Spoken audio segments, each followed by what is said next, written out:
2, 3. Maka scarf dengan mudah yang melilit leher kita dapat menembus leher kita juga.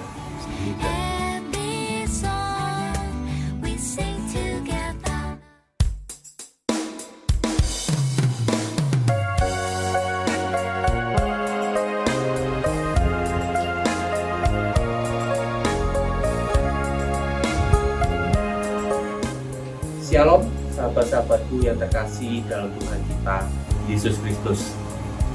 Pada tepat dengan pemandangan yang indah, orang seringkali juga memakai scarf untuk menahan cuaca yang dingin serta angin yang cukup keras juga.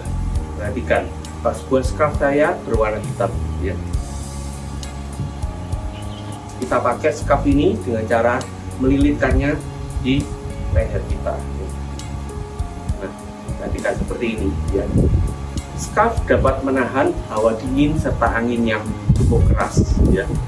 Kalau kita sulap dalam hitungan 3, 1, 2, 3, maka scarf dengan mudah yang melilit leher kita dapat menembus leher kita juga mudah.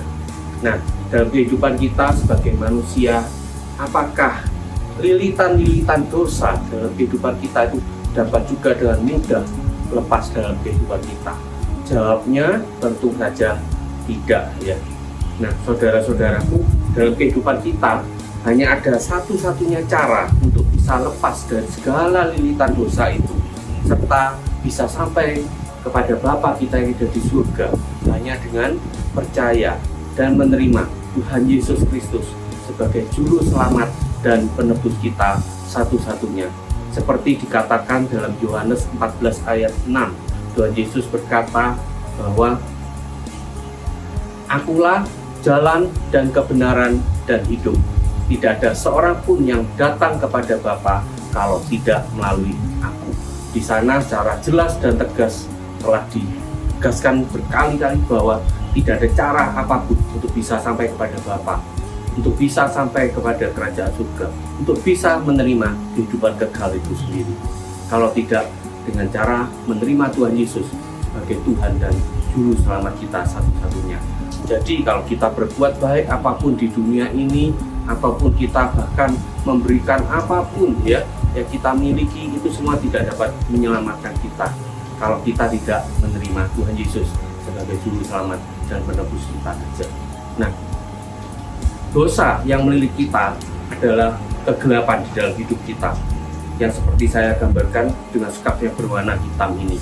Tetapi setelah kita menerima Tuhan Yesus Kristus di dalam kehidupan kita, maka tidak lain, tidak bukan Tuhan sendiri yang akan mengubah kehidupan kita yang diliputi oleh kegelapan itu sendiri menjadi hidup yang terang dan bercahaya. Dan bukankah kita tahu ya bahwa terang atau cahaya itu sendiri tidak lain adalah spektrum, yaitu kombinasi dari aneka warna-warni yang indah.